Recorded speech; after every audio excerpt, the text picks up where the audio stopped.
Halo halo, selamat siang rekan-rekan institusi Indonesia calon tuan rumah program Fulbright Specialist. Salam sejahtera dan sehat selalu dimanapun Anda berada dan bergabung bersama kami di sini. Sesi informasi Zoom Meeting untuk program Fulbright Specialist yang saat ini menerima aplikasi hingga tenggat waktu pendaftaran di nanti ya 8 Oktober 2024. Saya Mita dari tim komunikasi Aminef, menjadi host dan juga moderator Anda untuk di acara siang hari ini yang akan berlangsung selama 90 menit. Acara ini juga kami siarkan ke Facebook page Aminah Fulbright Indonesia. Oleh karenanya, kami ingin mengucapkan juga selamat datang kepada Anda yang bergabung di rekaman atau live streaming Facebook page Aminah Fulbright Indonesia tersebut. Boleh Anda silakan juga bergabung bersama kami di Zoom meeting ini supaya bisa berinteraksi lebih dekat dengan kami. Silakan Anda menemukan e-poster acaranya di akun media sosial Aminef. Di acara ini, kami akan membahas berbagai hal, yaitu tentang apa itu program Fulbright Specialist. Lalu setelah itu cerita manfaat dari institusi Indonesia yang pernah mengundang atau menjadi tuan rumah program Fulbright Specialist ini. Dan yang tidak kalah penting adalah informasi mengenai langkah-langkah pengisian formulir aplikasinya, sehingga institusi Anda bisa menjadi tuan rumah Fulbright Specialist berikutnya.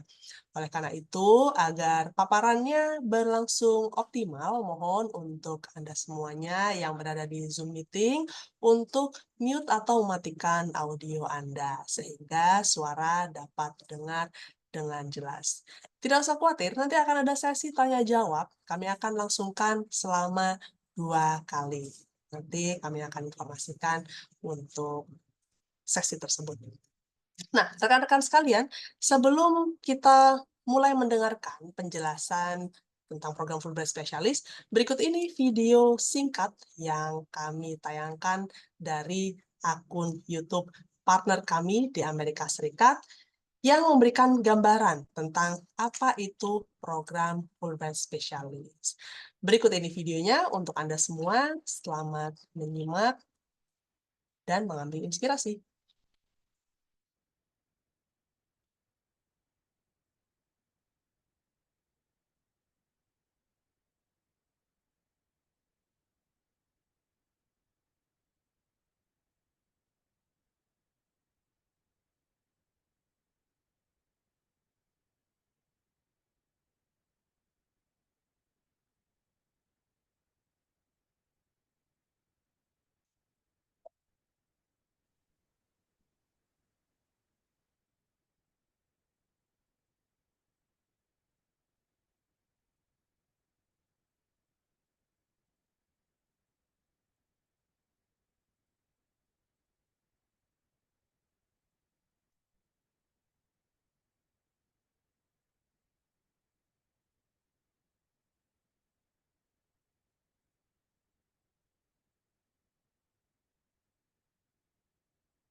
Ya, itu tadi video tentang program Fulbright Specialist. Namun mohon maaf, nampaknya ada sedikit kendala teknis sehingga suara atau suara latar yang ada tidak keluar di video tersebut. Namun kami harap Anda masih dapat mendapatkan gambaran ya tentang apa itu program Fulbright Specialist dan selanjutnya bagaimanakah institusi Anda bisa melamar program ini.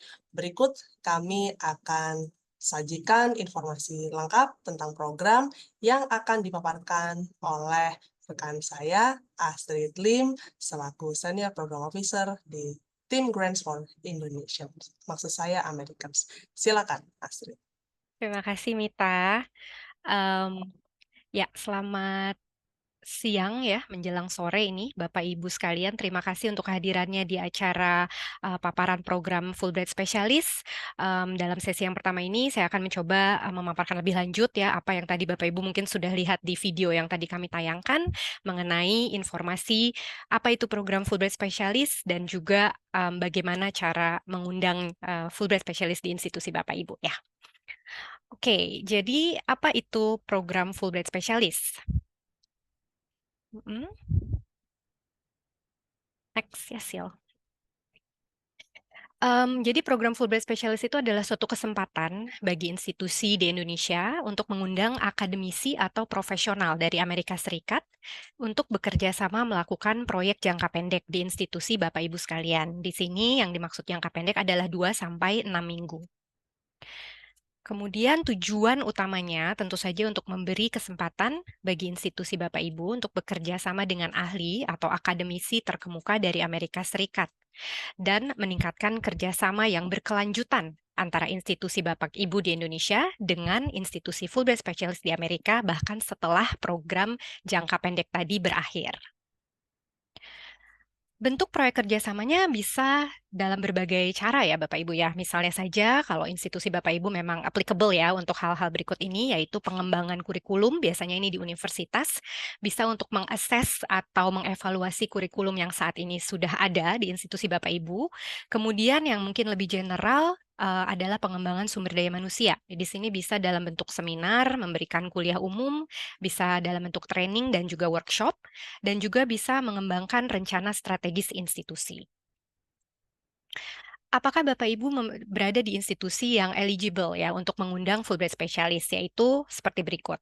Bisa berupa universitas atau institusi pendidikan tinggi di Indonesia, lembaga pemerintah, government institution ya, kemudian bisa juga LSM atau NGO, lembaga swadaya masyarakat, dan juga lembaga swasta. Atau kalau Bapak Ibu memang bekerja di lembaga kebudayaan, lembaga kesehatan masyarakat dan asosiasi atau organisasi medis, juga lembaga think tank atau penelitian. Itu adalah jenis-jenis institusi yang bisa mengundang Fulbright Specialist. Kemudian untuk komponen pembiayaannya atau cost sharing bagaimana? Ada sebagian komponen biaya yang memang sudah ditanggung oleh Fulbright dan sebagian lagi ditanggung oleh institusi pengundang. Makanya program ini dinamakan cost sharing ya Bapak Ibu. Ditanggung oleh Fulbright itu termasuk tiket penerbangan internasional, jadi dari Amerika sampai dengan di tujuannya di sini ya, di institusi Bapak Ibu, kemudian pulang lagi ke Amerika setelah program selesai. Itu sudah ditanggung oleh Fulbright. Kemudian honorarium per hari, itu juga sudah ditanggung, dan juga semua biaya yang tercakup dalam aplikasi visa sehingga sampai Fulbright Specialist-nya bisa tiba di Indonesia. Sedangkan biaya-biaya yang diharapkan ditanggung oleh institusi pengundang, termasuk akomodasi selama Fulbright Specialist menjalankan programnya di Indonesia, kemudian transportasi lokalnya selama ia tinggal di Indonesia, misalnya dari tempat tinggal menuju ke kampus atau ke tempat dia bertugas ya, kemudian kembali lagi ke rumah, semacam itu bisa diatur nanti bagaimana bentuknya, itu tapi diminta untuk ditanggung oleh institusi pengundang. Begitu pula dengan uang makan, yaitu minimal 3 kali sehari, yang juga bisa dibicarakan lagi nanti lebih lebih lanjutnya ya, bagaimana menghitung detailnya dan sebagainya.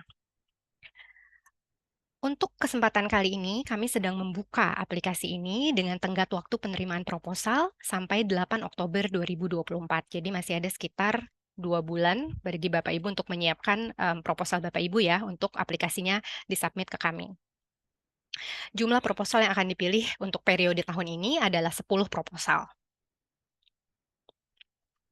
Demikian adalah alur proses Fulbright Specialist yang kurang lebih memakan waktu 6 bulan ya, dari mulai Bapak Ibu nanti submit proposalnya sampai spesialisnya datang kalau terpilih ya, kurang lebih seperti ini. Tenggat waktu pengiriman formulir proposal tadi 8 Oktober Bapak Ibu, kemudian setelah itu kami ada proses seleksi internal, kemudian setelah itu yang memang terpilih akan kami berikan pengumuman ya, dan juga pemberitahuan kalau memang ada yang harus direvisi dari proposal tersebut. Kemudian setelah proposal direvisi dan siap untuk disubmit, akan diteruskan ke partner kami di Amerika.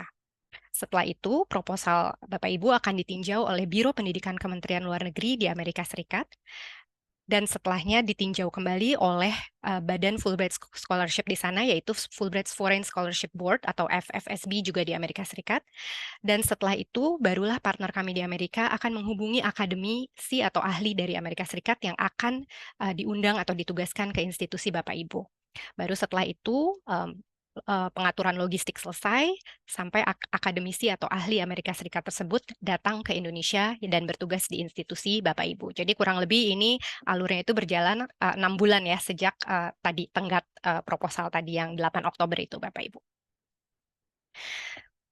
Kemudian periode pelaksanaan proyeknya sendiri itu diharapkan bisa berjalan dari 1 April 2025 sampai dengan 30 September 2026. Jadi itu tenggat waktunya Bapak Ibu ya. Jadi waktu Bapak Ibu nanti memasukkan aplikasi, harap diperhatikan detail ini bahwa program tersebut, proyek yang nanti akan masuk ke proposal Bapak Ibu akan berlangsung dari antara 1 April 2025 sampai paling lambatnya itu 30 September 2026. Sudah selesai. Nah, sekarang kita akan masuk ke manfaat bagi institusi pengundang.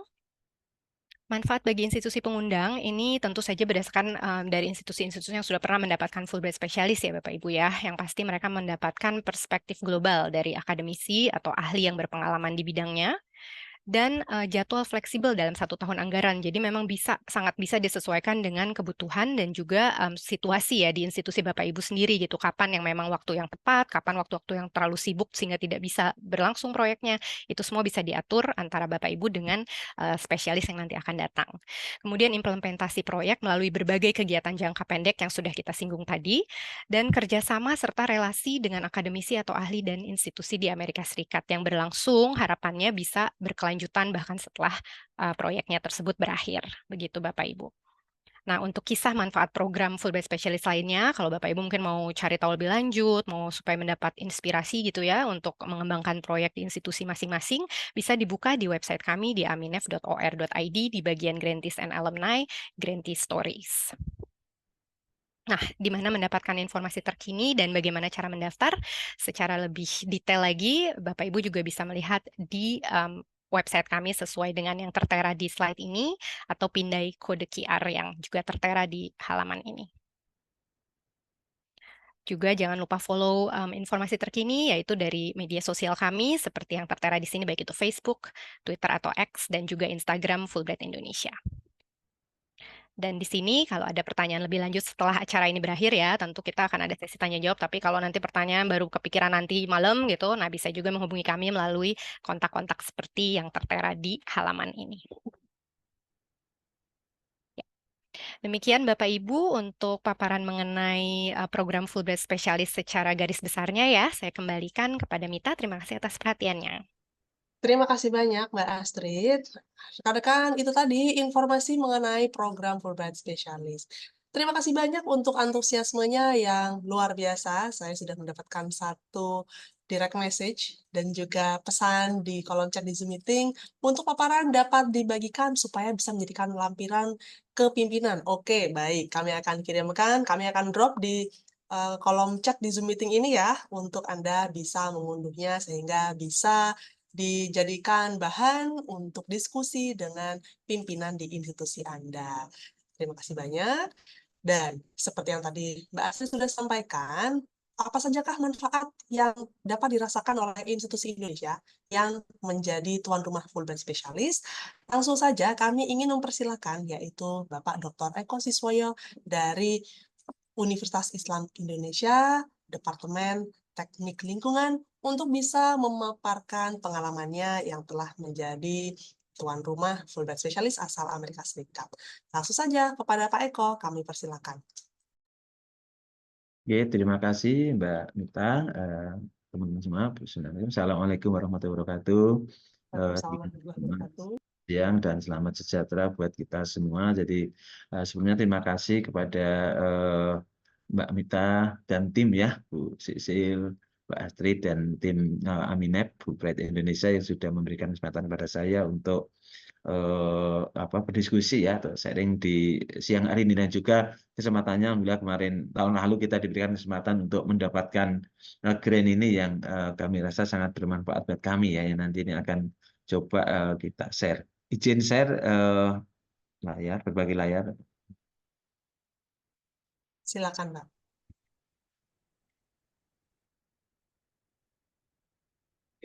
Ibu Mbak yang kami hormati, semoga sudah terlihat di layar nggih. Ini baik.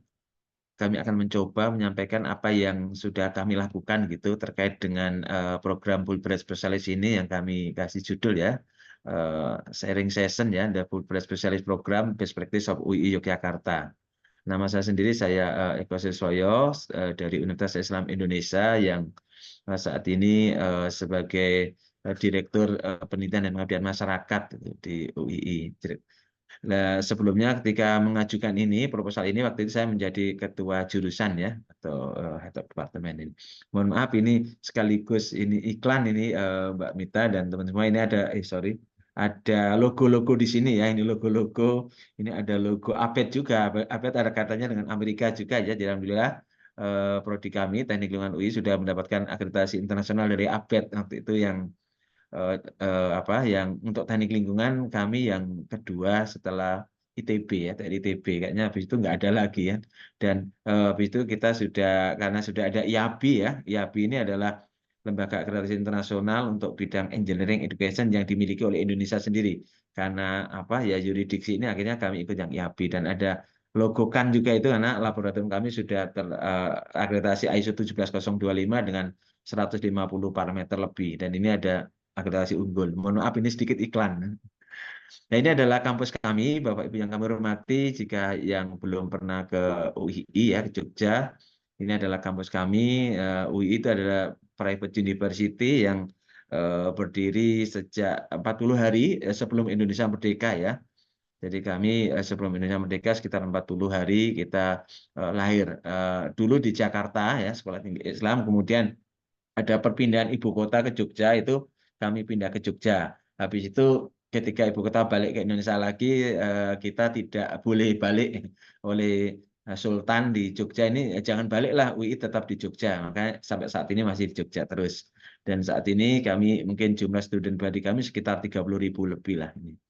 Nah, ini kampusnya cukup nyaman ya. Kita terletak di Jalan Kaliuram, KM 14,5 di Yogyakarta. Jadi di bawah kaki Gunung Merapi ini. Jadi kalau Merapi lagi meletus itu UI pernah dijadikan tempat penampungan juga, penampungan sementara. Nah, insya Allah tapi aman nih. Nah, ini juga ini situasi di kampus ya. Kalau tadi ini adalah gerbang masuk, kemudian di sini adalah beberapa bangunan ya. Ini bangunan yang ini ada masjid ya. Ketika masuk itu masjid, kemudian ada lapangan juga yang cukup hijau ya. Jadi kami komitmen untuk menjadi green campus. Dan biasanya kita selalu masuk dalam green campus yang dikelola oleh UI ya di ini. Kemudian ini tadi ya, nah ini posisi saya, kemudian ini dari Teknik Lingkungan UI. Lah kami dulu proposal itu submit pada 30 Oktober 2022 ya. Ini kemudian kami mulai proyek, alhamdulillah lolos, dan kami mulai proyek pada 31 Mei 2023 sampai dengan 21 Juni 2023 ini. Dan selama sekian periode itu tentunya banyak hal yang sudah kami lakukan. Nah, apa saja yang kami lakukan? Ini ya beberapa, ini adalah judul ya, judul dari proposal yang kami ajukan ya. Training workshop on modeling of groundwater flow and transport of contaminant in urban and peri-urban environment. Ini adalah judul program yang kami ajukan ya. Tentunya setelah kami berdiskusi dengan calon spesialis yang akan datang ke tempat kami ya. Tujuan dari program ini adalah knowledge and technology transfer ya, transfer pengetahuan dan teknologi. Kemudian ada tentunya capacity building untuk kami di UI sendiri ya, di UII. Tentunya juga yang paling penting di sini adalah networking ya, networking untuk kerjasama dengan spesialis dan juga tentunya yang terlibat di dalam program ini. Karena selain spesialis juga rekan kami di DIY itu juga akan ada hubungan ya dengan beberapa institusi yang lain. Kemudian salah satu ini juga adalah karena kami dari universitas, ini tadi kan disampaikan oleh Mbak Mita bahwa yang mengajukan itu bukan hanya dari universitas, LSM juga oke, kemudian government juga oke. Nah, kami dari universitas malah salah satu yang menjadi faktor penting itu adalah publikasi ya, dan ini juga sangat membantu beberapa hal ya yang terkait dengan publikasi. Misalnya kami melakukan workshop tentang bagaimana penulisan artikel jurnal yang mana diisi melibatkan spesialisnya ini. Ini adalah Profesor Thomas Bauping ya, jadi Rhode Island University dari USA ini yang kami undang ke Indonesia ini. Nah ini adalah gambar foto ya, foto ketika Prof. Thomas Bauping ini memberikan kuliah. Jadi ini beliau ini kita ngisi ya untuk materi di kuliah di hidrologi geohidrologi. Jadi ini ada river vane filtration technology. Kemudian di sini ini adalah biasa ya setelah acara itu anak-anak minta foto dengan profesor dari Amerika itu.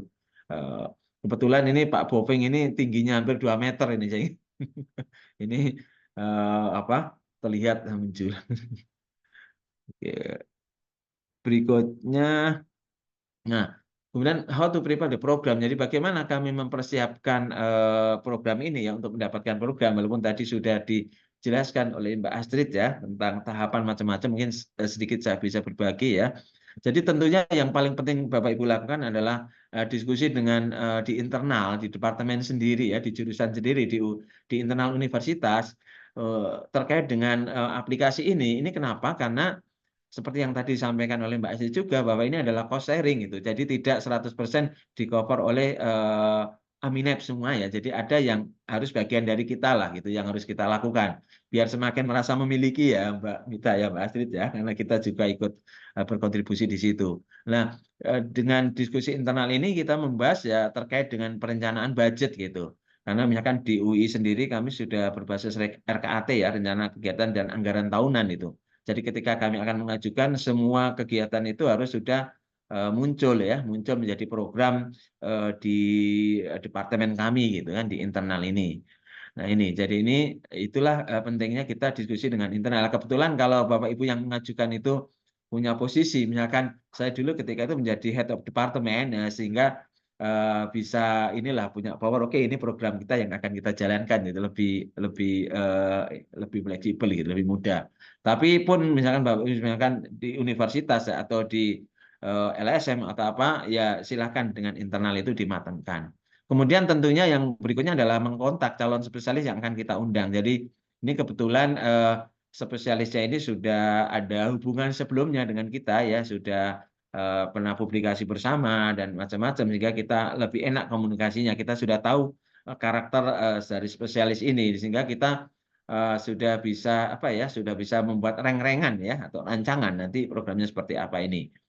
Nah, ini kontak spesialis tentunya itu tadi ya, karena kita kontak kemudian mendiskusikan kira-kira topik yang akan kita ajukan apa ya, dan schedule-nya juga tadi kan waktunya cukup longgar ya, sehingga padahal ini kan programnya ya sekitar 1 bulan lah gitu, sehingga kita harus memilih waktu yang pas. Yang pas di sini bukan hanya dari kita ya, kita yang hostnya di sini pengundang, tetapi juga tentunya dari spesialisnya karena waktu liburnya kan berbeda juga kan di kita dan di Indonesia misalkan dengan yang di Amerika gitu, sehingga kita harus diskusikan ya setelah oke semua gitu, programnya oke, temanya kemudian waktunya juga oke itu, kemudian kita mulai mempersiapkan ya proposalnya ya. Setelah kita buat kemudian kita kirim lagi ke spesialis untuk dapat feedback ya, ini kira-kira seperti ini gimana ya, nanti akan ada feedback dari spesialis ya, oh ini kayaknya diperkuat di sinilah, kan temanya workshopnya ini dan sebagainya ini. Nah, setelah oke semua baru disubmit ya ke Aminep ini. Ya, dulu saya banyak komunikasi dengan Mbak Mita dan Mbak Sisilia ya, yang dulu banyak membantu berkomunikasi ini. Oke, terima kasih. Nah, kemudian ini before spesialis coming ya, ini tadi ya. Jadi sebelum datang itu tadi kita juga sudah komunikasi tentang setelah tentunya kita dinyatakan lolos ya ini. Nanti tinggalnya di mana, walaupun kita sudah rancang di proposal kan, tapi kita tetap matangkan lagi dengan spesialis kan, memang sudah kita dirancang waktu itu di proposal spesialisnya oke itu.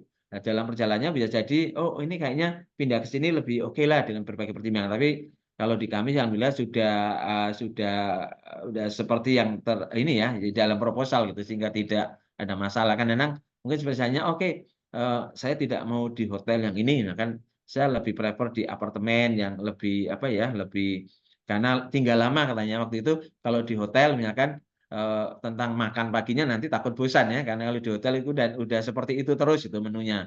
Nah, kalau yang di apartemen misalkan nanti tinggal sarapan macam-macam itu lebih fleksibel buat spesialis waktu itu seperti itu misalnya ya ini.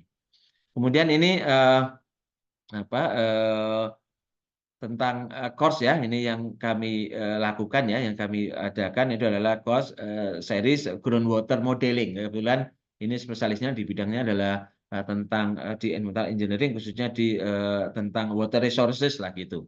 Ini nih kita dan ini cocok ya untuk di bidang kami gitu di mahasiswa kami dan kami melibatkan bukan hanya undergraduate ya tetapi juga master course program sehingga ini lebih terasa lah manfaatnya. Kalau undergraduate kadang-kadang dia kalau terlalu tinggi materinya itu mereka nggak bisa tune in gitu ya. Tapi kalau untuk master course terlalu mengikuti undergraduate juga nanti ketinggalan apa ya tidak menarik gitu sehingga kita membuat apa ya linkage untuk menghubungkan ini dan alhamdulillah bisa berjalan dengan baik.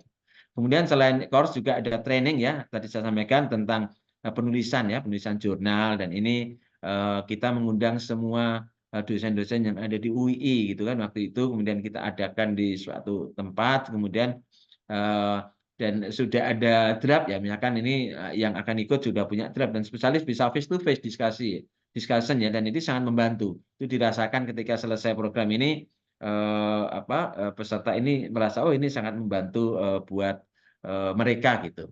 Kemudian juga ada seminar on environmental contamination for public ya ini juga bisa melibatkan manfaatnya bisa terasa bukan hanya dari UIN sendiri tetapi juga beberapa instansi yang ada di Jogja lah gitu misalkan bisa mengundang dinas lingkungan hidup dan sebagainya ya termasuk ini.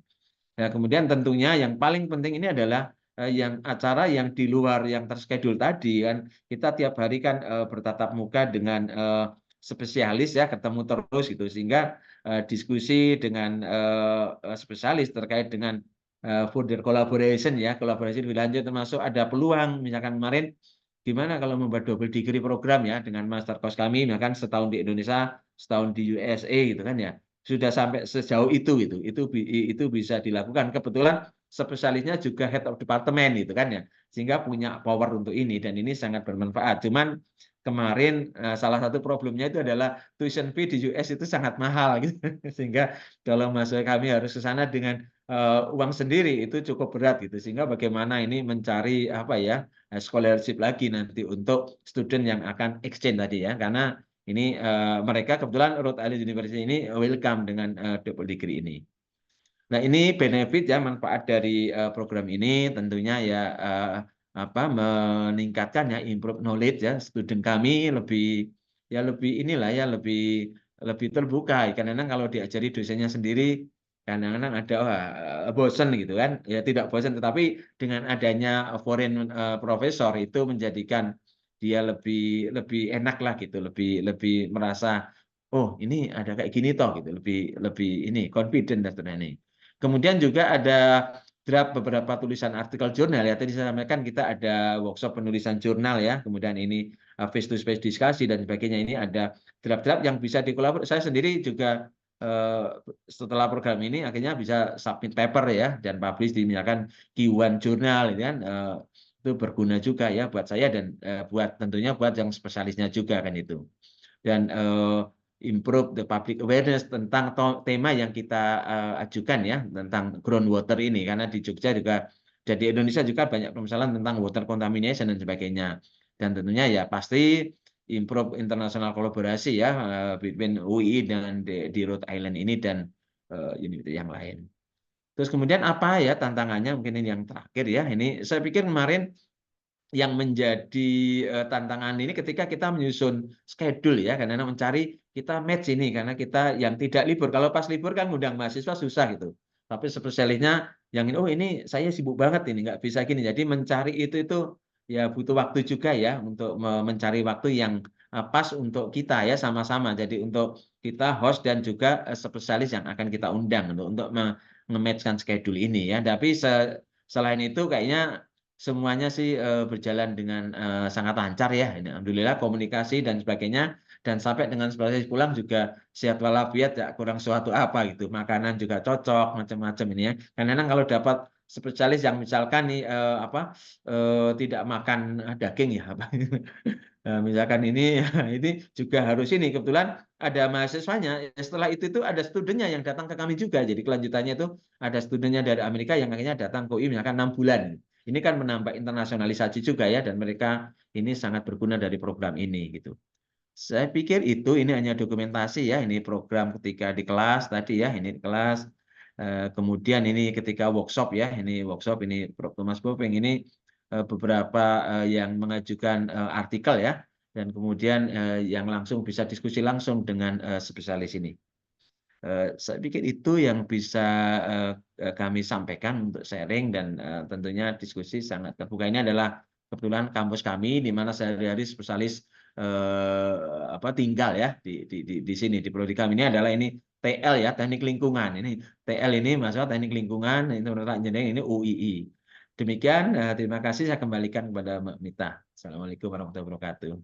Waalaikumsalam warahmatullahi wabarakatuh. Terima kasih banyak Bapak Dr. Eko Siswoyo untuk penjelasannya mengenai manfaat dari program Fulbright Specialist yang telah dirasakan oleh rekan-rekan di jurusan Teknik Lingkungan Universitas Islam Indonesia. Nah, rekan-rekan sekalian, sekarang kita memasuki sesi tanya jawab.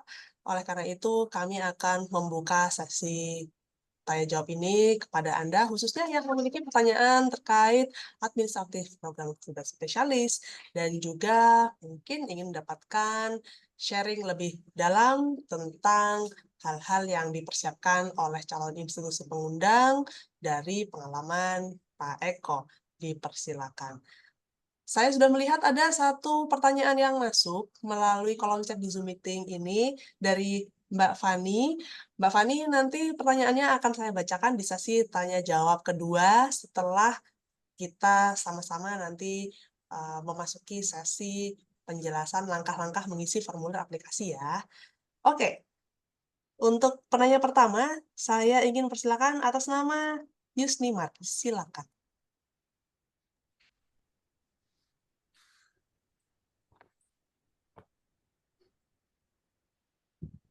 Ya, selamat siang Pak sama Mbak Mita. Ya, saya dari Politeknik Negeri Loksmawe, Aceh.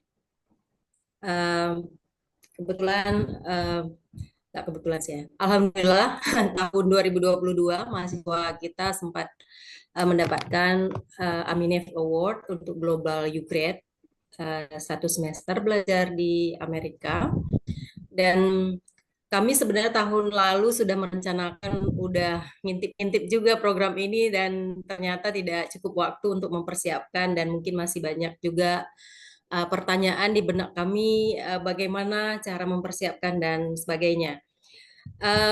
Mungkin yang pertama langsung ke Pak Eko, walaupun tadi saya sudah simak mungkin tidak terlalu terkait, mungkin ada pandangan juga Pak, mungkin Bu Mita juga nanti bisa memberikan pandangan. Kalau kami berencana misalnya mengundang civil engineering specialist dan kami belum mendapatkan spesialisnya, intinya belum bukan yang sudah kami kenal. Bagaimana caranya? Apakah langsung langsung mengusulkan ke Aminef atau seperti apa? Mungkin yang kedua, saya ingin mungkin lebih detail sedikit, walaupun sekilas sudah saya coba pelajari di aplikasi itu tahun lalu menyebutkan ada cost sharing dari university kita.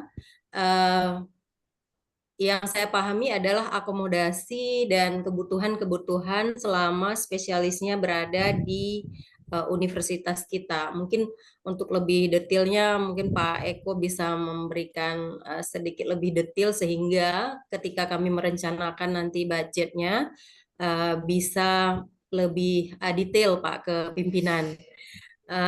Dan ya kita berharap walaupun belum ada yang kita tuju ya, berharap program ini bisa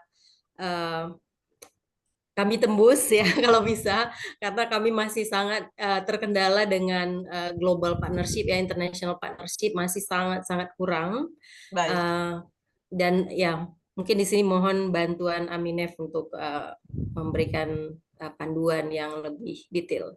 Terima kasih. Baik, Assalamualaikum terima warahmatullahi kasih banyak Ibu Yusnimar. Waalaikumsalam warahmatullahi wabarakatuh.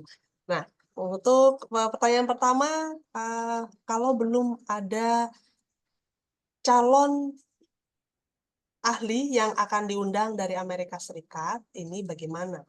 Nah, untuk pertanyaan ini saya akan sampaikan kepada rekan saya di tim Grants for Americans, kepada Mbak Astrid untuk bisa dibantu menjawabnya. Baik, terima kasih Bu Yusnimar, jauh-jauh di Aceh ya Bu. Iya, jadi kalau memang belum ada yang mau diundang, yang belum ada nama gitu ya Bu ya. Nanti ini sebenarnya lebih detail akan dijelaskan oleh rekan saya Mbak Sisil sih di sesi berikut yang ngisi itu ya formulir, tapi secara garis besar aja. Kalau belum ada nama nggak apa-apa Bu. Misalnya benar-benar blank sama sekali nggak ada, tapi Ibu nanti kan di formulir aplikasi itu harus dijelaskan kan kebutuhan seperti apa yang diharapkan dan kriteria seperti apa dari Fulbright spesialisnya. Nah nanti ini bisa dibantu oleh rekan kami tadi di Amerika itu World Learning nama organisasinya yang akan bantu mencocokkan gitu Bu ya. Tapi kemungkinan kedua ada juga ibu sebenarnya udah tahu, tapi nggak tahu nih orang sebenarnya tertarik nggak, atau sebenarnya dia itu sudah terdaftar belum. Karena sebenarnya untuk Fulbright Specialist itu dia harus sudah terdaftar di namanya roster ya Bu ya. Itu semacam sistem lah gitu ya, sistem di Fulbright Specialist yang memang hanya orang-orang yang ada di roster itulah yang bisa diundang. Sudah resmi lah bisa diundang itu ya secara administratif. Nah, kalau ibu masih nggak yakin sudah terdaftar atau belum dan lain-lain itu bisa tetap dimasukkan namanya di formulir. Nah, tapi memang untuk detailnya nanti memang rekan saya Cecilia akan menjelaskan lebih lanjut ya Bu ya. Tapi jawaban singkatnya mungkin Bu. Jadi nggak harus orangnya tuh sudah dikenal atau sudah ibu udah gerilya dulu ya. Meskipun kalau udah kenal kayak Pak Eko kayaknya udah kenal ya Pak ya waktu dulu mengundang Profesor Oke, Boving ya, iya. Profesor Thomas ya, itu lebih enak memang Ibu ya karena udah kenal. Tapi kalaupun belum, tidak menutup kemungkinan itu sih Bu. Nanti mungkin tips-tipsnya gimana bisa disampaikan oleh Mbak Sisilia nanti ya di sesi berikut gitu. Begitu Mita. Baik, terima kasih banyak Mbak Astrid. Nah, Pak Eko, apakah ada yang ingin ditambahkan terkait bagaimanakah kira-kira bisa mengidentifikasi calon ahli yang tepat untuk datang ke institusi? Apakah ada tambahan atau tambahan tips? Oke, oke, terima kasih Mbak Mita. Jadi Bu Yusnima, terima kasih pertanyaannya. Untuk yang tadi ya, yang terkait dengan calon spesialis yang akan kita undang, jika Ibu sudah ada nama gitu, mungkin kalau saya boleh ngasih saran ya, paling tidak di email ya, di email, di kontak email. Kalau kami berencana kayak gini, gimana kira-kira gitu kan ya. Nah ini paling tidak kalau sudah ada respon positif itu, atau biasanya sih mereka akan menjawab ya, paling tidak menjawab email kita. Nanti kalau sudah oke gitu ya nanti didiskusikan lebih lanjut ya untuk detail program macam-macam itu. Paling enggak sudah ya dikontak lah gitu itu. Nah nanti untuk barangkali itu untuk yang menambahkan ya. Jadi kalau kebetulan kami sudah kenal gitu. Jadi Ya, lebih enak gitu kan itu ya ini. Kemudian yang terkait dengan tadi yang budget tadi Bu, betul sekali Bu. Ini memang kita harus menganggarkan ya kita karena itu menjadi bagian dari kita itu adalah tadi seperti yang disampaikan oleh Mbak Astrid ya, ada hotel ya, akomodasi selama spesialis tinggal di tempat kita gitu. Misalkan di Jogja kemarin ya, kita harus menganggarkan ya, misalkan kurang lebih sebulan gitu kan ya. Kita cari hotel gitu karena tidak boleh kos-kosan gitu kan. Tentunya nggak enak kan ya spesialis disuruh tinggal di kos-kosan ya, yang dekat kampus sehingga kami diskusikan juga dengan spesialis. Ada beberapa pilihan. Ketika kami menyusun proposal itu sudah mendiskusikan, kita sampaikan ini ada kayak gini, dekat tentunya yang dekat dengan kampus ya, karena memudahkan kita untuk mobilitasnya kan itu. Nah ini kebetulan di Jogja, kami di Jogja itu banyak tempat-tempat lah yang bisa yang sangat pas gitu untuk spesialis ini. Kita tawarkan, oh ini ada hotel ya bintang 3 atau bintang 4. Kita sampaikan aja Bu, jujur. Kita tarik ini hotelnya tarifnya segini per hari itu. Kalau sebulan ini segini itu. Ini ada apartemen ya, ini kayak gini-gini. Nah, itu spesialis ternyata itu tadi lebih memilih pertama itu saya pilihkan hotel itu dengan harapan biar mereka nggak repot ya spesialisnya yang perjalanan nggak repot harus nyari sarapan pagi-pagi dan ternyata spesialisnya berbeda pikirannya. Oh, kalau saya boleh memilih, saya apartemen aja gitu kan, karena nanti sarapan saya bisa menghandle gitu dan nanti kita tinggal menyediakan aja Jadi pada saat datang, kebetulan sekali lagi karena sudah cukup kenal, cukup baik dengan saya, cukup dekat, ya tinggal kita bawa belanja supermarket macam-macam, kepenuhannya untuk sarapan macam itu udah aman ya, kita amankan. Nah untuk makan siang itu biasanya di kampus gitu, karena kita kan ada program ya, setelah program kita makan siang bersama gitu. Kemudian sampai dengan makan malam, biasanya kita kegiatan sampai sore, kemudian pas pulang itu kita sekaligus makan malamnya. Namun itu juga fleksibel Bu, tidak sebulan penuh kan kita bisa apa ya, nguntit terus ya atau buntuti terus spesialis ini gitu kan. Ya tentunya yang hari-hari yang kira-kira nanti ini tidak bersama gitu kan kita memberikan ini juga ya free time kepada spesialisnya untuk mengeksplor lah ya di sekitaran ini kan gitu. Nah ini juga kita nanti tinggal konversi. Oh ini kemarin yang makan malamnya yang berapa hari yang belum nggak bersama itu kita hitung aja dan kita sampaikan dan spesialisnya sangat open kok itu tidak masalah. Kemudian ini Prof. Thomas Bobing itu baik sekali itu sehingga ya tidak ada masalah ini. Dan juga transportasi Bu Yusminar ini kan dari kampus ke hotel ini jemput PP gitu kan ya. Kebetulan ini jalur lewatan saya juga gitu sehingga setiap mau berangkat saya tinggal samperin ke apartemen kemudian kita bawa ke kampus bareng dengan saya kebetulan. Tapi ketika saya tidak bisa ya kita ada driver dari kampus yang menjemput atau teman dosen di prodi kami yang jemput itu sehingga seperti itu karena ini harus menjadi tanggung jawab kita ya kami pengundang Bu itu walaupun bisa juga ya misalkan kita kasih uang ya misalkan taksi kan itu taksi atau kalau sekarang kan Grab misalkan ya atau Gokar itu tetapi kemarin itu kami cenderung untuk memilih yang itulah gitu. Kebetulan jalur lewatan rumah saya juga itu sehingga lebih nyaman gitu dan lebih sambil berjalan itu sambil ngobrol nanti nyiapin apa ya dan seterusnya ini. Yang jelas prodi harus diajak diskusi Bu ini karena harus dianggarkan dan ini kalau saya nggak tahu ya boleh nggak nyebutkan jumlah anggarannya Mbak Mita atau ya sesuai dengan daerah ya tentunya dengan daerah masing-masing. Intinya Ibu Mungkin sudah mungkin menghitung kira-kira aja Pak, estimasi. estimasi. Estimasi. Kalau nyebut angka itu ya kalau katakanlah misalnya nih kalau apartemennya itu kami misalkan per hari itu 500.000 gitu misalkan kalau sebulan ya sekitar 15 juta itu kan ya apartemen. Kemudian untuk makan ini kan yang makan benar-benar yang harus mereka karena kita berikan kebebasan ya ini kadang sering bareng sama makan malam sama kita ya bareng karena selalu ada kegiatan itu tapi yang hari-hari yang mereka bebas yaitu tinggal dikonversi makan malam sekali dan itu sudah ada standarnya ya nanti Mbak Sisil yang akan menjelaskan ada standarnya Bu nggak boleh misalkan di Jogja kan makanan murah nih saya bawa ke angkringan aja 5.000 jadi udah kenyang seperti itu nggak boleh harus ada standarnya ini jadi yang besar sih di itu Bu di itu tadi ya di akomodasi ya di hotel. Tapi Akomodasi kalau ya. di Aceh ada katakanlah misalkan yang tidak ada batasan ya, tidak ada batasan harus yang bintang 5, bintang 4 kayak gitu kayaknya nggak ada. Yang penting kita diskusi dengan spesialis dan spesialisnya nyaman gitu.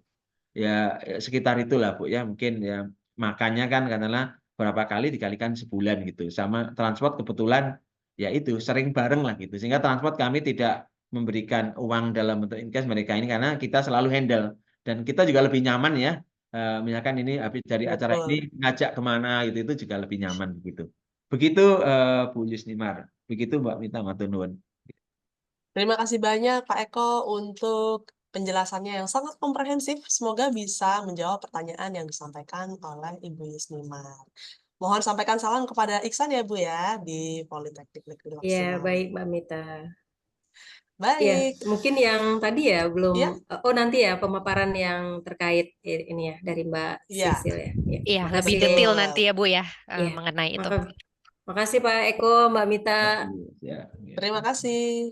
Nah, rekan-rekan sekalian, kami akan langsung saja memasuki sesi yang kedua, yaitu paparan tentang langkah-langkah mengisi formulir aplikasi dari program Fulbright Specialist ini. Langsung saja kami akan persilakan rekan kami, Mbak Cecilia, untuk menyampaikan paparannya. Cecilia adalah Program Officer di tim Grants for Americans yang mengelola program Fulbright Specialist ini. Silakan. Ya, baik kita. Selamat sore Bapak dan Ibu. Saya langsung saja ya berbagi screen saya untuk kita sama-sama melihat aplikasi program Fulbright Specialist. Apakah sudah nampak di layar Bapak dan Ibu? Sudah dengan Sudah ya, jelas. dan sudah jelas ya. Oke, Iya. terima kasih Mir. Baik, model tampilan dari proposalnya, proyek proposalnya itu adalah seperti ini Bapak dan Ibu. Saya ingin tanya apakah Bapak dan Ibu ada yang sudah sempat mendownload ya aplikasi ini dari website kami atau belum? Mungkin bisa raise hand kalau yang sudah. Belum ya? Belum ada ya? Oke. Baik, nanti formulir aplikasi bisa di-download di website kami, Aminef. Nanti mungkin Mita bisa menyampaikannya juga ya di akhir acara ya, bagaimana mendownload aplikasi ini. Jadi ini tampilan dari halaman pertamanya, dan di sini juga langsung ada alamat email kemana formulir ini harus dikirimkan setelah Bapak dan Ibu selesai mengisinya. Lalu kita masuk ke section pertama, yaitu adalah konteks. Konteks di sini adalah untuk institusi Bapak dan Ibu, termasuk orang yang akan menjadi contact person-nya, gitu ya. Dan contact person di sini diberikan 2 orang. Kalau memang cuma 1 orang tidak apa-apa, silahkan diisi 1 saja sebagai primary-nya, sebagai yang paling utama, kontak paling utama. Disebutkan namanya, lalu nomor teleponnya yang memang bisa dihubungi, lalu alamat emailnya. Dan kalau memang ada kontak kedua, silahkan diisi di kolom kontak kedua ini dari nomor 6 sampai nomor 8 ya. Baik nama, nomor telepon, maupun email.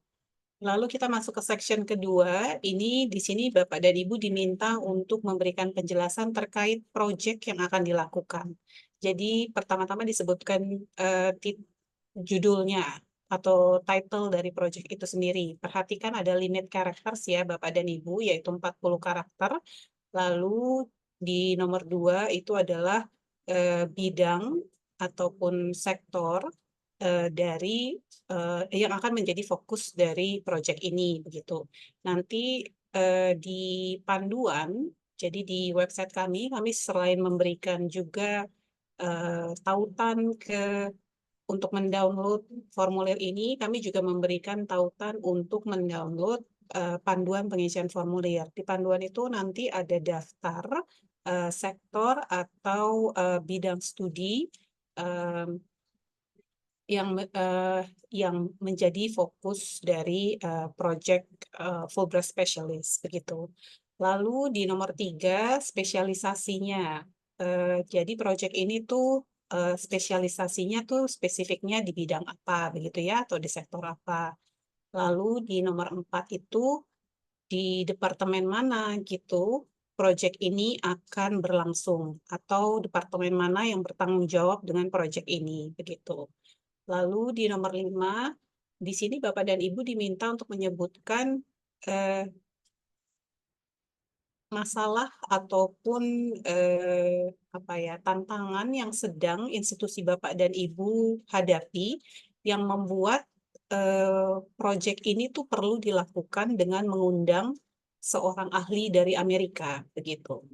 Nah, informasi yang Bapak dan Ibu berikan di sini itu sangat penting sekali. Jadi kalau bisa informasi yang diberikan di nomor 5 ini sebisa mungkin diberikan dengan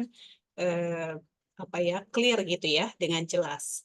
Lalu nomor 6 ditanyakan juga terkait dengan objektif yang ingin dicapai melalui kegiatan proyek ini begitu. Objektifnya bisa ada 3. Kalaupun kurang dari 3 tidak apa-apa. Misalnya objektifnya hanya 1 begitu ya. Tapi yang pasti harus ada objektifnya yang ingin dicapai. Lalu di nomor 7, Bapak dan Ibu diminta memberikan deskripsi singkat mengenai aktivitas yang akan dilakukan, termasuk tugas-tugas yang akan dilakukan oleh Fulbright Specialist, dan juga siapa saja orang-orang yang akan terlibat di dalam kegiatan tersebut. Kalau misalkan katakan dia akan ada tim, si spesialis akan bekerja sama dengan sebuah tim, disebutkan tim itu terdiri dari siapa saja. kalau misalnya aktivitas itu nanti melibatkan banyak undangan atau partisipan, disebutkan juga siapa yang menjadi undangan ataupun partisipan dari kegiatan itu. Misalnya katakanlah seminar atau workshop, itu disebutkan secara jelas gitu ya. Dan di sini ada batasan jumlah kata-katanya, yaitu adalah 1000 kata. Lalu di nomor 8, Bapak dan Ibu juga diminta untuk menyebutkan bagaimana proyek ini sejalan dengan prioritas institusi Bapak dan Ibu. Seperti itu, dan juga apa kira-kira manfaat atau impact dari proyek ini terhadap institusi Bapak dan Ibu ataupun prioritas dari institusi Bapak dan Ibu tadi. Dan bagaimana proyek ini dapat membantu meningkatkan kerjasama antara institusi Bapak dan Ibu dengan Fulbright Specialist dan home institutionnya di Amerika sana setelah program ini selesai nanti ya. Jadi yang perlu diperhatikan adalah jawaban di nomor 5, 6, 7, dan 8 itu harus sinkron Bapak dan Ibu ya. Jadi jangan nomor 5 isunya katakanlah misalnya kami kekurangan tenaga ataupun SDM yang paham mengenai isu A misalnya. Tapi kemudian objektifnya adalah ingin melakukan katakan ingin meningkatkan pengetahuan siswa atau pengetahuan katakanlah masyarakat di lokasi A gitu, itu kan udah nggak sejalan gitu ya. Yang SDM kapasitas SDM-nya kurang adalah SDM di institusi Bapak dan Ibu, tapi kenapa objektifnya justru menyasar target audiens yang lain gitu. Jadi itu yang perlu diperhatikan ya Bapak dan Ibu. Lalu untuk selanjutnya, Bapak dan Ibu diminta untuk menyebutkan juga lokasi di mana proyek itu akan berlangsung. Disebutkan nama tempatnya, alamatnya. Kalau memang proyek tersebut akan dilakukan hanya di institusi Bapak dan Ibu, silahkan isi di lokasinya satu saja. Tapi kalau itu melibatkan beberapa lokasi, silahkan juga disebutkan di lokasi yang kedua gitu ya. Ini umumnya terjadi kalau proyek itu dilakukan oleh lebih dari satu institusi ya. Misalkan katakan institusinya Profesor Eko Siswoyo bekerja sama dengan institusi Pemda misalnya Pemda Jogja gitu ya, atau mungkin kampus lain di provinsi lain misalnya. Nah itu berarti lokasinya memang harus lebih dari satu gitu ya. Mungkin di 3 minggu pertama lokasinya di Jogja, di di 3 minggu terakhir lokasinya katakanlah misalnya kerjasama dengan kampus di Jakarta misalnya ya, lokasinya di Jakarta misalnya. Nah itu disebutkan di sini semua lokasinya. Lalu di section ketiga, Bapak dan Ibu diminta untuk menyebutkan timeline ya, atau semacam perkiraan waktu begitu ya. Pertanyaan pertama adalah apakah proyek ini membutuhkan kehadiran si spesialis untuk datang ke Indonesia berkali-kali atau lebih dari 1 kali. Nah ini kami harapkan jawabannya adalah no ya Bapak dan Ibu.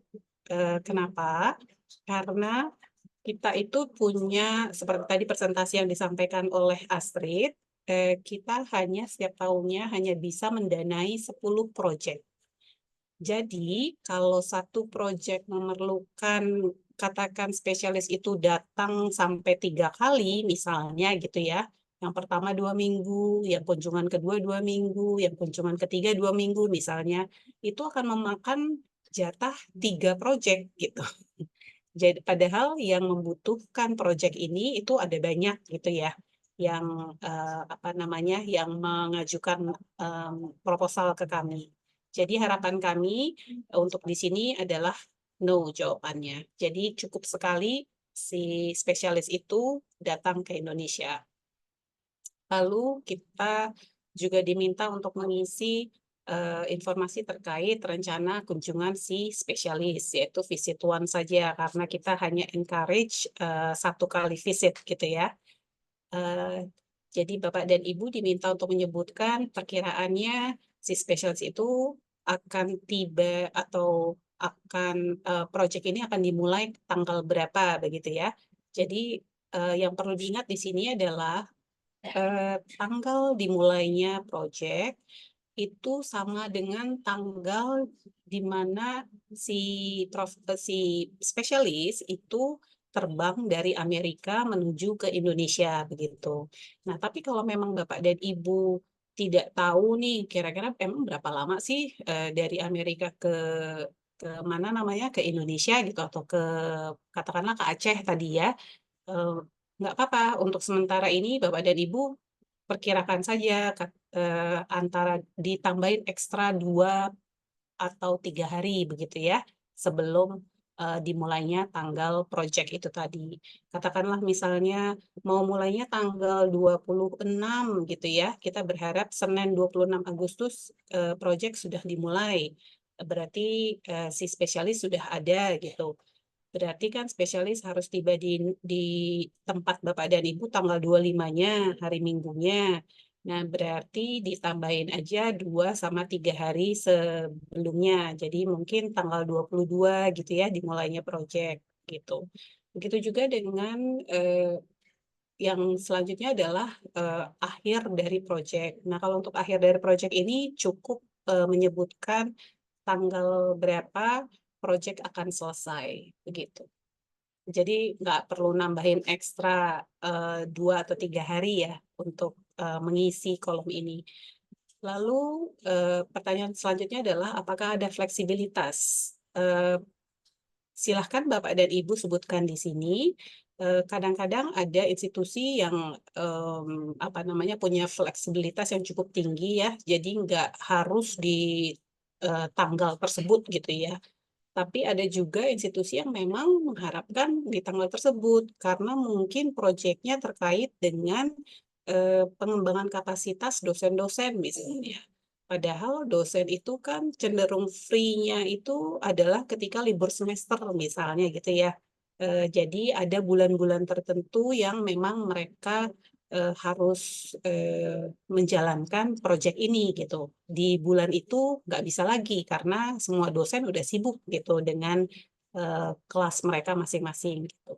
Nah, ini silahkan Bapak dan Ibu centang saja yes atau no dan jelaskan juga sebabnya kenapa gitu ya. Dan selanjutnya adalah pengaturan logistik. Pengaturan logistik itu Bapak dan Ibu diminta untuk mengisi siapa yang akan menjadi kontak personnya gitu untuk pengaturan logistik ini. Begitu kalau memang apa namanya sama dengan yang kontak person yang di atas tadi ya di halaman pertama tadi, ini nggak terlalu perlu untuk diisi gitu ya. Lalu tinggal Bapak dan Ibu sebutkan saja bahwa sama dengan atau Bapak Ibu sebutkan saja nama orang tersebut ya yang tadi di halaman pertama Bapak dan Ibu sebutkan. Begitu juga dengan dengan cost share ya. Di beberapa institusi ada yang suka berbeda-beda gitu ya. Mungkin sebagai mereka bikin tim kecil mungkin ya. Jadi yang sebagai primary contact person-nya adalah si A. Sementara yang bagian urusan cost sharing-nya adalah bagian keuangan mungkin begitu. Itu ada yang seperti itu, tapi mayoritas biasanya hanya merujuk pada 1 orang saja kontak person-nya gitu. Nah, itu juga nggak apa-apa kalau cuma 1 orang aja gitu. Nah, untuk berikutnya adalah Bapak dan Ibu diminta untuk menyebutkan bagaimana tentang pengaturan masalah tempat tinggal ya. Jadi sebelum Bapak dan Ibu menyebutkan sebelum menyebutkan detail dari tempat tinggal, Bapak dan Ibu bisa menyebutkan apakah Bapak dan Ibu akan menyediakan tempat tinggal dan membayarkannya langsung, membayarkan ongkosnya maksudnya ya, biayanya ke manajemen yang memiliki tempat tinggal tersebut, begitu, atau Bapak dan Ibu akan memberikan uangnya ke si spesialis. Kalau kami sangat menyarankan dan kami harapkan kalau bisa sih harus ya seperti ini, bahwa Bapak dan Ibu yang mencarikan tempat tinggalnya, kemudian membayarkan uangnya langsung ke pihak manajemen, katakanlah hotel atau wisma gitu ya, tidak meminta si spesialis yang untuk mencarinya sendiri, karena mayoritas spesialis biasanya belum pernah ke Indonesia gitu ya. Jadi pasti dia butuh waktu kalau dia disuruh cari sendiri ya. Dan mungkin itu akan memakan banyak energinya dia sehingga dia tidak bisa fokus kepada project gitu. Lalu di sini disebutkan nama akomodasinya, tipe akomodasinya, apakah bentuknya hotel, apakah bentuknya guest house, ataukah wisma gitu ya. Beberapa kampus ataupun mungkin dinas atau Pemda itu biasanya punya wisma juga. Lalu disebutkan websitenya, disebutkan alamat, kota, provinsi, negara, dan kode pos. Nah, untuk tempat tinggal, kita harapkan berhubung spesialis ini adalah orang Amerika dan mereka sangat menghargai privasi, kita harapkan tempat tinggal itu bukanlah rumah di mana keluarga tinggal, begitu ya. Jadi misalnya ada katakanlah di sisi spesialis ini diundang oleh sebuah universitas. Kebetulan ada dosen atau dekan yang punya rumah dan masih ada kamar kosong gitu ya di rumahnya. Terus spesialis jadi ditaruh di situ. Nah, kami harapkan tidak seperti itu ya Bapak dan Ibu, karena orang Amerika ini mereka menghargai privasi sekali. Jadi ketika mereka sudah selesai bekerja, mereka biasanya lebih senang memiliki space mereka sendiri. Jadi mereka tidak tidak harus berinteraksi dengan keluarga manapun gitu ya. Kalau lain hal kalau katakanlah Bapak dan Ibu mengajak dia keluar untuk makan atau untuk melihat kota gitu ya, itu tidak apa-apa. Tapi kalau begitu dia sudah sampai di rumahnya atau tempat tinggalnya, dia biasanya lebih senang dia punya space dia sendiri begitu.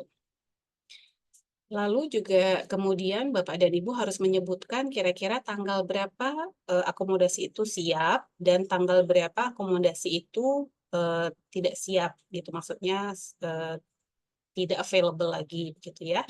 Lalu di sini juga Bapak dan Ibu diminta kalau misalkan akomodasi itu tidak available, ternyata tidak available, apakah ada alternatif akomodasi yang lain. Jadi Bapak dan Ibu diminta untuk menyebutkan alternatif akomodasi di sini. Dan selanjutnya adalah diminta untuk menyebutkan kira-kira biayanya berapa gitu. Nah, dari penghitungan biaya inilah nanti Bapak dan Ibu kira-kira bisa melihat berapa budget ya yang harus Bapak dan Ibu anggarkan begitu. Atau mungkin Bapak dan Ibu punya anggarannya dulu, lalu dimasukkan, dibagi gitu ya, ke akomodasi, makan, kemudian transportasi, begitu.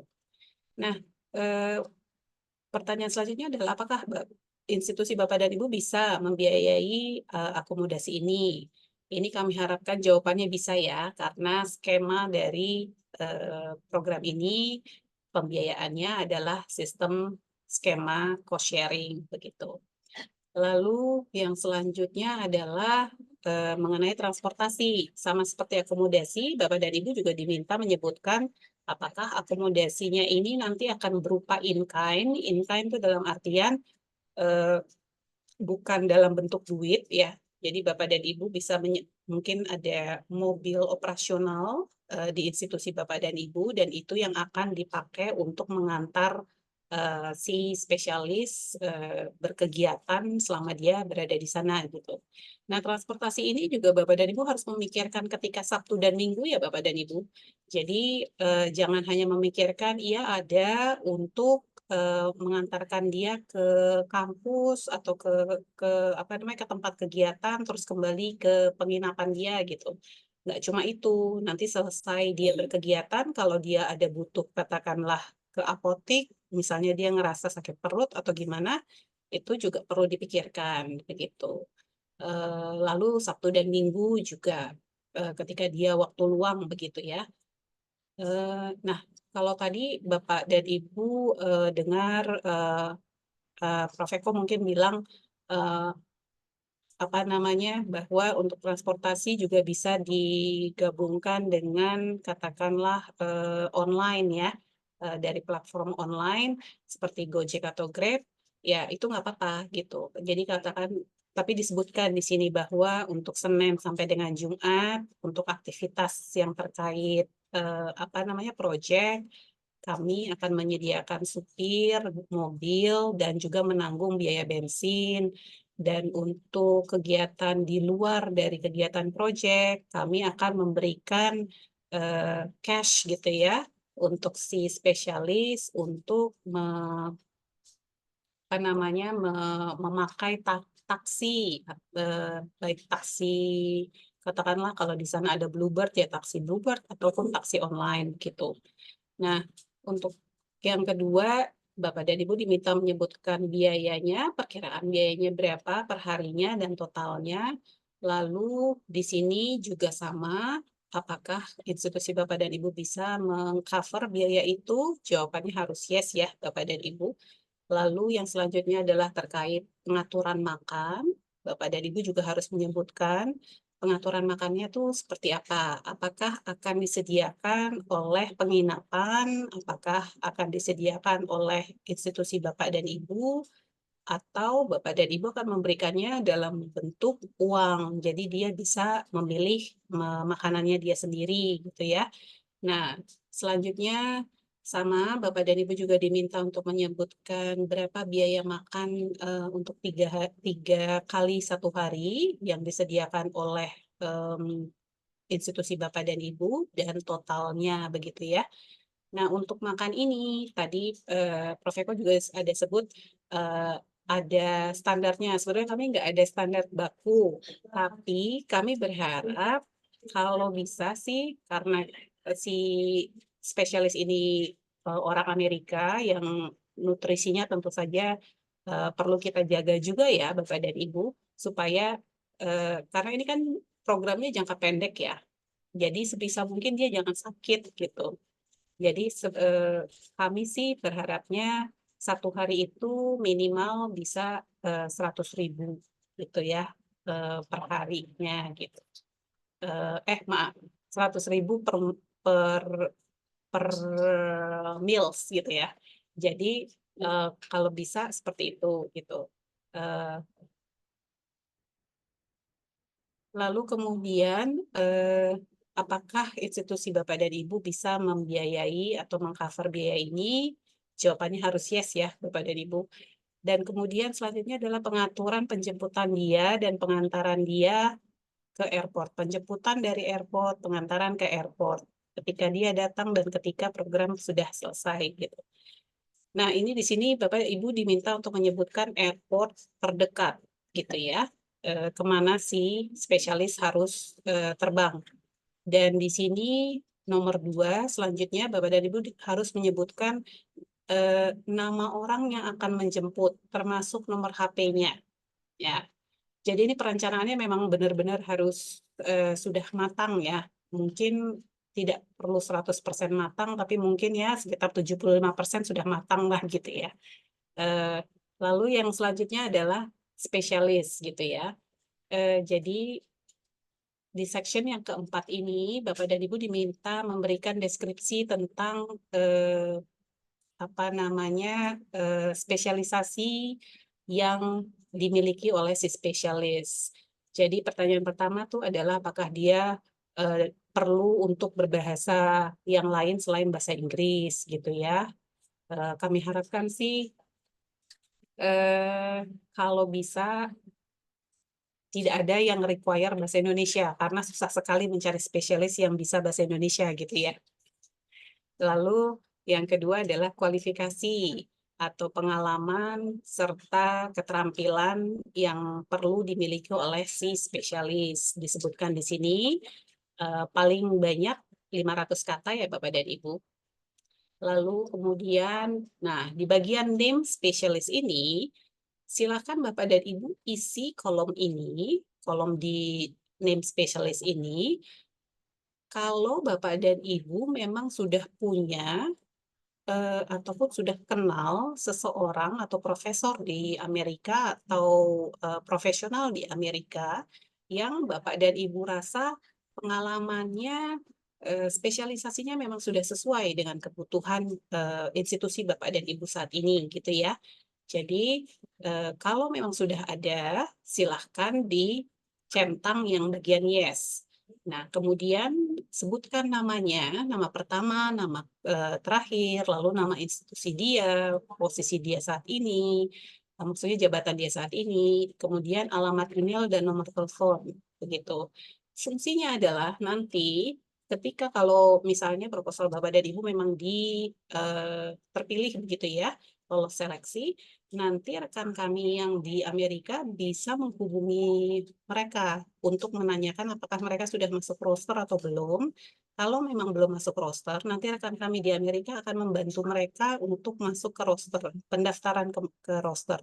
Itu fungsinya kenapa Bapak dan Ibu perlu menyebutkan nama dan juga detail kontaknya mereka. Kalau memang Bapak dan Ibu sudah ada sudah menyasar seseorang begitulah ya, sudah kenal seseorang begitu.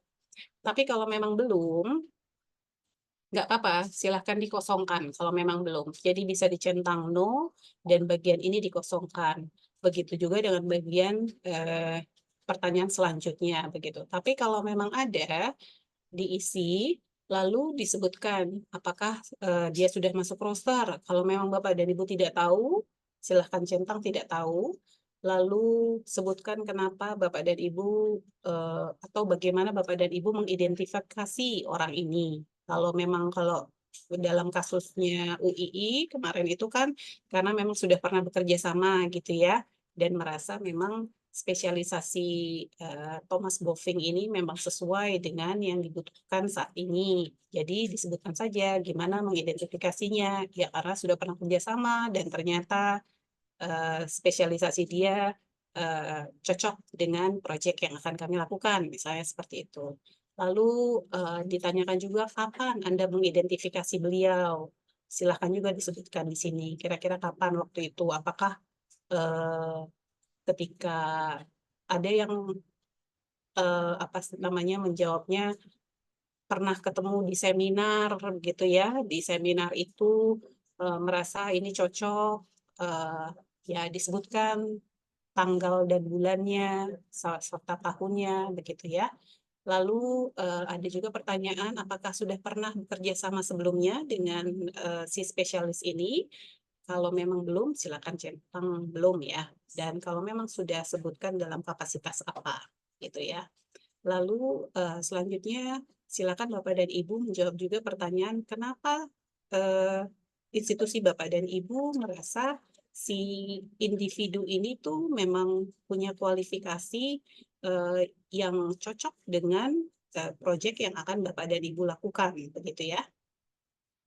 Jadi jangan hanya sekedar menyebutkan dia punya skill yang kami butuhkan, dia punya pengalaman yang kami butuhkan, tapi lebih jelas di sini skillnya apa gitu, pengalamannya yang mana gitu ya, spesialisasinya yang mana begitu.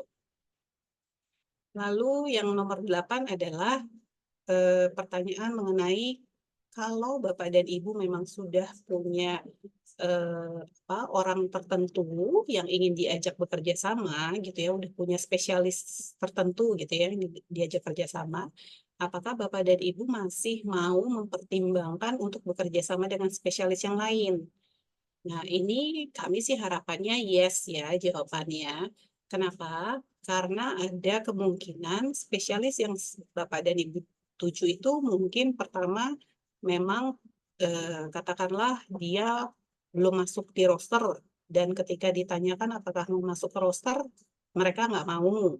Atau mereka jawab mau, tapi mereka nyerahin formulir registrasinya dan semua kelengkapan dokumennya lama banget. Jadi proyeknya bisa tertunda, misalnya seperti itu.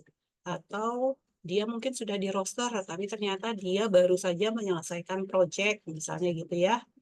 Nah, kalau spesialis yang baru saja menyelesaikan proyek, itu biasanya ada waktu tunggunya 2 tahun, Bapak dan Ibu. Jadi katakan misalnya dia baru menyelesaikan proyeknya 2023, seperti Thomas Boving misalnya. Berarti dia baru bisa terlibat lagi dalam proyek yang lain itu di tahun 2025, begitu. Jadi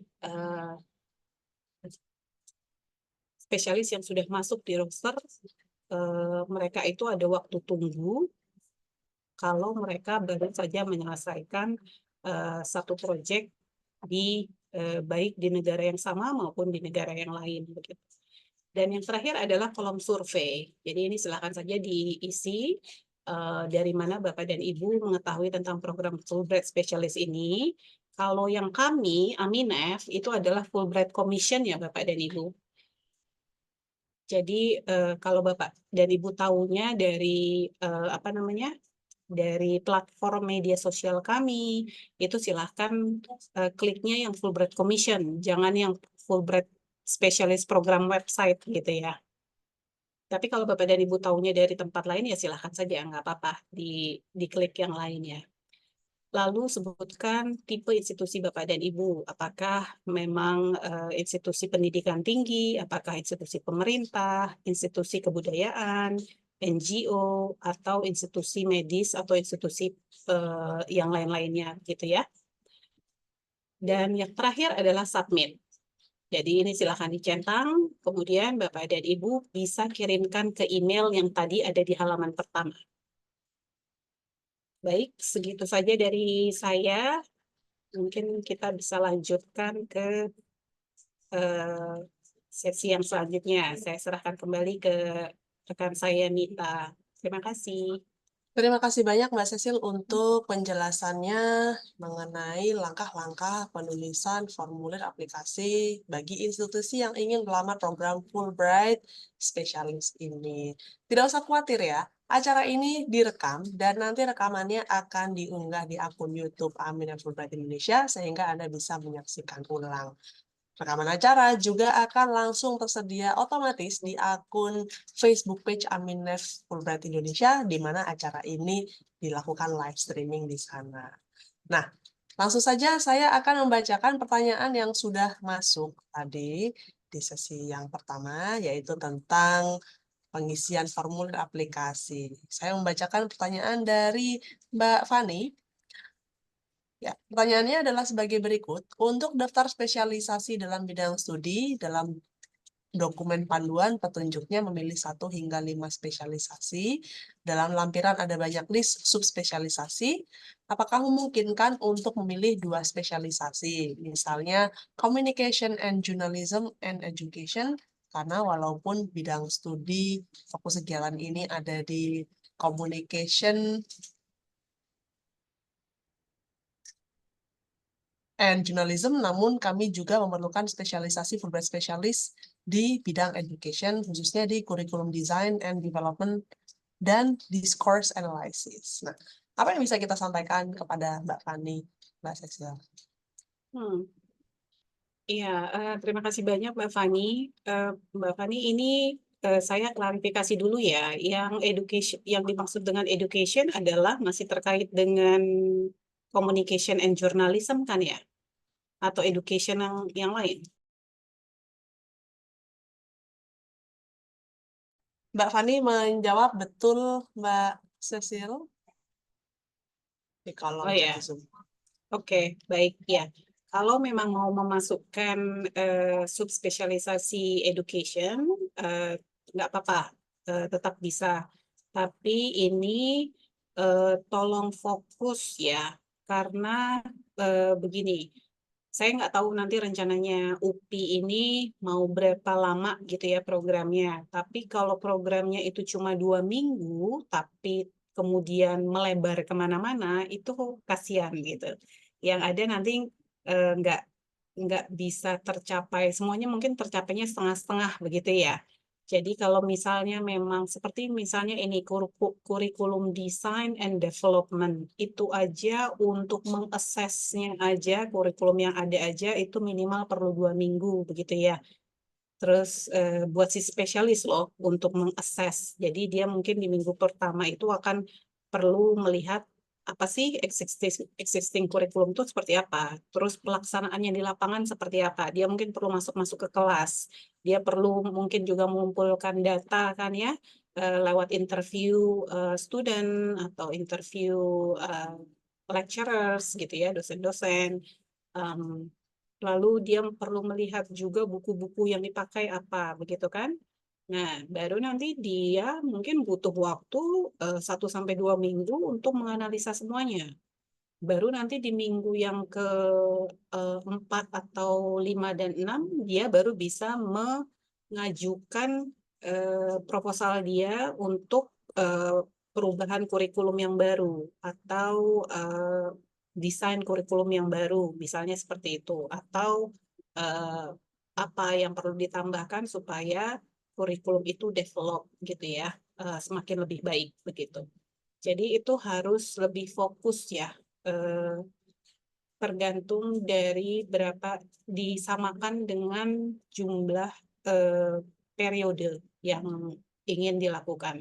Kalau cuma 2 minggu, saya rasa kurikulum design dan development itu nggak mungkin terjadi, karena bebannya berat ya itu Ibu. Ya, gitu aja dari saya. Terima kasih. Baik, terima kasih banyak Mbak Cecil untuk tanggapannya. Mohon informasi untuk rekan-rekan sekalian, apabila Anda memiliki pertanyaan yang lain, boleh ajukan raise hand seperti ini untuk bisa kami persilakan untuk menyampaikan langsung pertanyaan Anda. Atau alternatifnya Anda juga bisa mengirimkan chat Zoom meeting. Untuk yang berikutnya kami ingin persilakan Bapak Alek Kakak untuk bisa menyampaikan. Silakan. Baik, baik, terima kasih Mbak Mita. Ini saya mau nanya nih Mbak Cecil. Jadi kalau programnya itu kebutuhan sebagai narasumber dalam seminar itu kan singkat, paling 1 hari atau 2 hari, tidak jangka waktu panjang. Dan apakah itu memungkinkan? Dan tapi kebutuhannya memang agak spesifik. Kami butuh misalnya spesialis yang bekerja di bidang yang sama di sektor pemerintahan di US yang sama tupoksinya dengan kami. Lalu kalau bisa lebih efisien lagi lewat Zoom saja juga nggak apa-apa narasumbernya didatangkan. Apakah bagaimana seperti itu, Mbak? Baik, terima kasih banyak pertanyaannya Pak Alek. Silakan Mbak Susi. Pak Alek, boleh tahu Bapak dari institusi mana? Kementerian Lingkungan Hidup dan Kehutanan. Oke, ya. Kalau memang untuk 1 hari atau 2 hari itu sepertinya nggak terlalu perlu untuk mengundang spesialis ya, karena spesialis itu proyeknya paling minimal adalah 2 minggu dan paling maksimal adalah 6 minggu ya. Kalau memang ada kebutuhan spesialis, mungkin bisa dikembangkan dulu aktivitas yang memang bisa dilakukan selama 2 minggu itu. Kalau katakanlah Kementerian Lingkungan Hidup KLH hanya butuhnya katakan seminggu, misalnya 2 harinya dipakai untuk seminar, lalu kemudian sisanya 3 hari kan berarti kan seminggu itu kan hari kerjanya cuma 5 hari ya. 3 hari kemudiannya adalah untuk kegiatan yang lain, misalnya internal gitu ya, untuk capacity building yang lain gitu, itu bisa.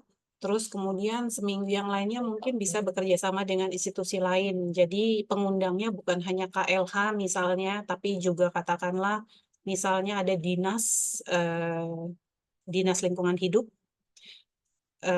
yang juga tertarik misalnya membutuhkan capacity building juga terkait dengan pengelolaan lingkungan hidup atau apa ya, hal lain lah yang terkait dengan lingkungan hidup tuh, misalnya apa, sampah mungkin pengelolaan sampah gitu. bisa juga gitu. Jadi biar itu maksimal 2 minggu gitu, atau 10 hari kerja itu biasanya ya 2 minggu itu ya. Terima kasih banyak Mbak Cecil untuk tanggapannya. Apakah sudah menjawab pertanyaan yang disampaikan? Pak Oke, Alex? cukup Mbak Mita. Ya, Baik. sebaiknya memang harus dikembangkan biar cukup waktunya ya. Terima kasih. Betul. Ya, terima kasih banyak untuk pertanyaannya. Satu pertanyaan yang kami terima di kolom chat di Zoom meeting ini yang mungkin tadi juga sudah sempat disampaikan oleh Mbak Cecil, yaitu mengenai durasi minimal untuk program Fulbright Specialist. Per informasi sebelumnya, durasi minimal untuk program Fulbright Specialist adalah 2 minggu, maksimal adalah 6 minggu. Ya, terima kasih banyak untuk pertanyaan yang telah disampaikan via chat di Zoom meeting ini. Saya akan melihat apakah ada pertanyaan yang sekiranya masuk di Facebook page Aminef Fulbright Indonesia pada tayangan live streaming. Saya akan bacakan kalau memang ada pertanyaan. Baik, sejauh ini belum ada pertanyaan yang kami terima di kolom chat di Zoom meeting. Kesempatan terakhir, kami ingin persilakan kembali kepada rekan-rekan yang ingin menyampaikan pertanyaan dengan cara raise hand seperti ini. Silakan Anda dapat melaksanakannya. Kalau tidak ada, maka kami akan mengakhiri acara ini dan nanti akan membuka laman Aminef sebelumnya untuk memberitahukan informasi lebih lengkap mengenai di mana Anda bisa mendapatkan informasi mengenai program Fulbright Specialist. Oke, ada satu pertanyaan terakhir masuk di kolom chat di Zoom ini, ada dari Mbak Fani.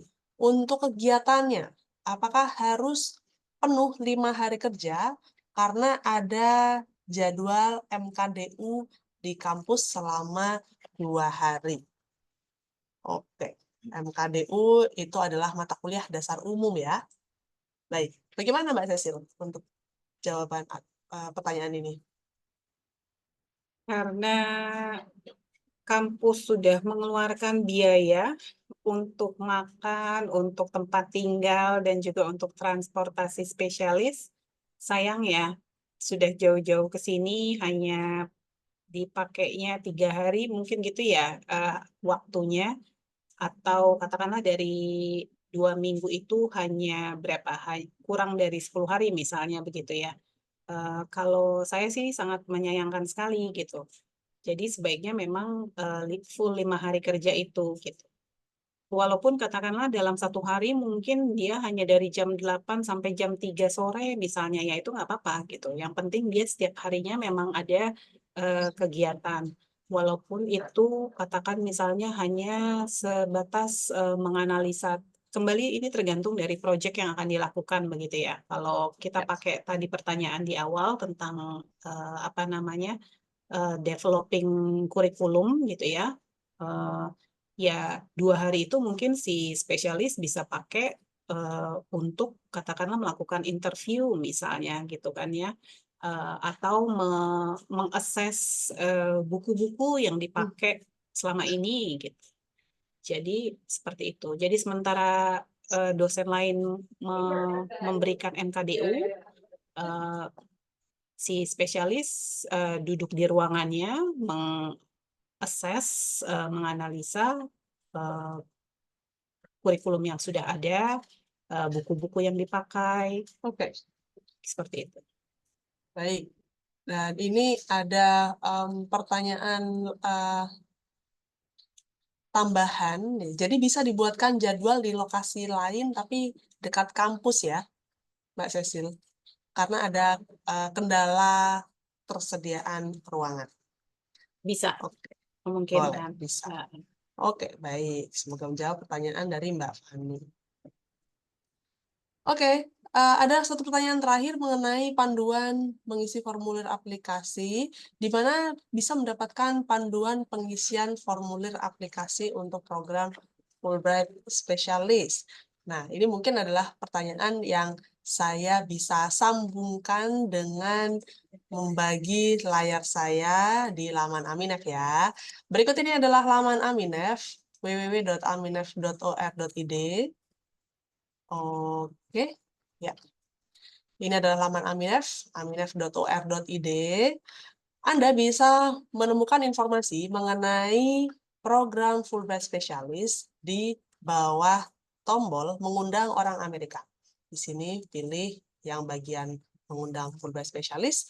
Silakan Anda klik, lalu Anda akan menemui informasi seputar deskripsi program dan juga informasi-informasi lainnya yang sudah disampaikan oleh Mbak Astrid di awal acara, termasuk juga dengan pendanaan dan lain-lainnya, dan juga tenggat waktu pendaftaran, yaitu 8 Oktober 2024.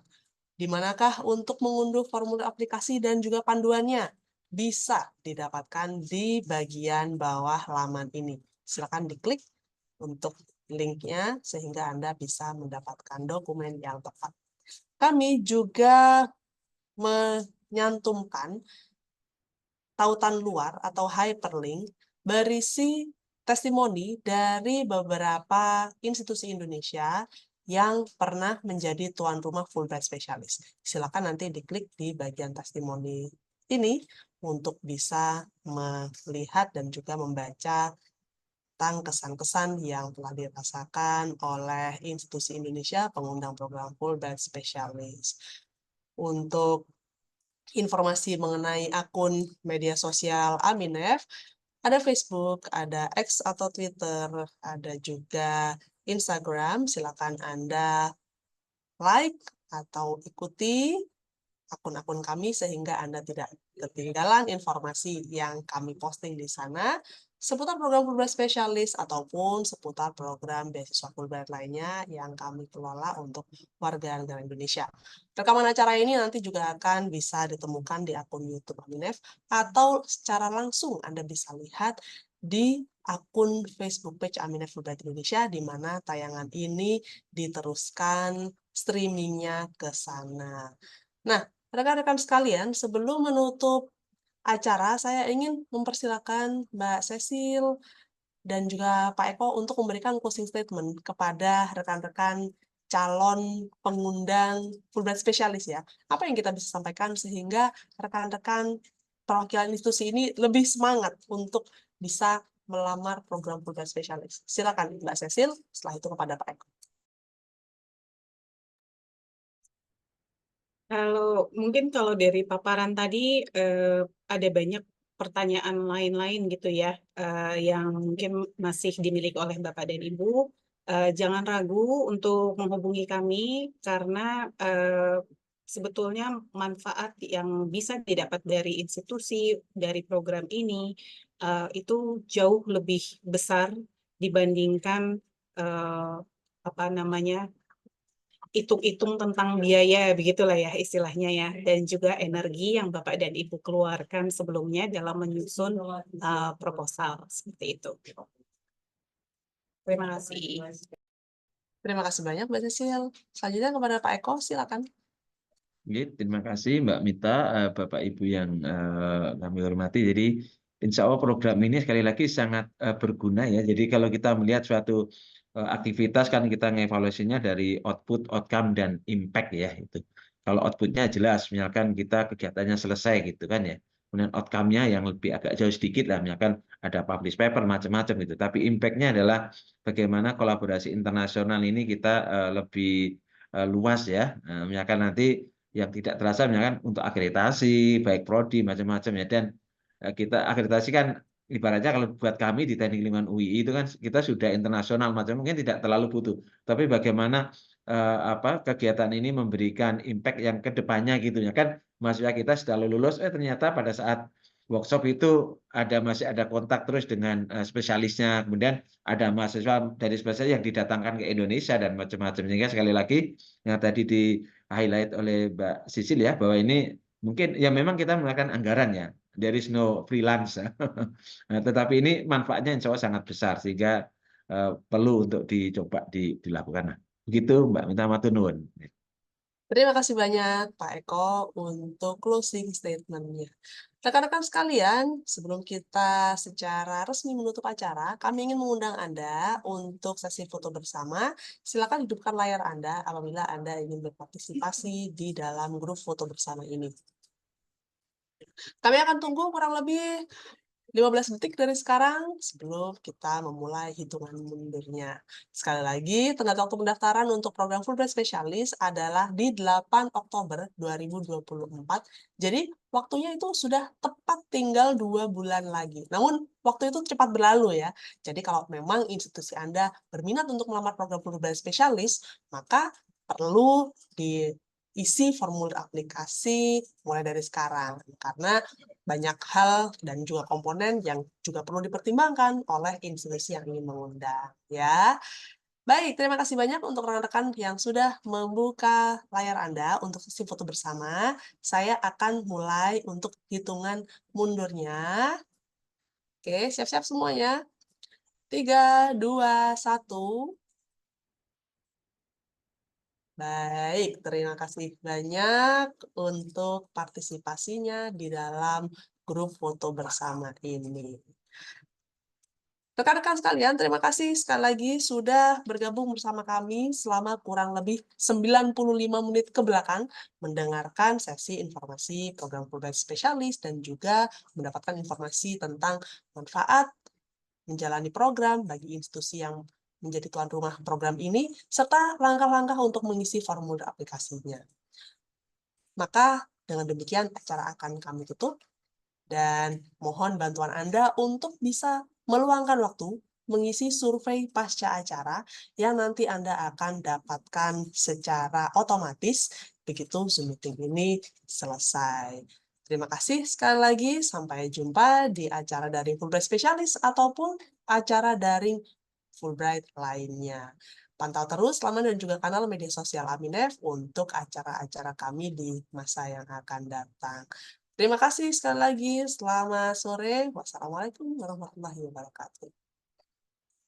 Waalaikumsalam. Makasih banyak.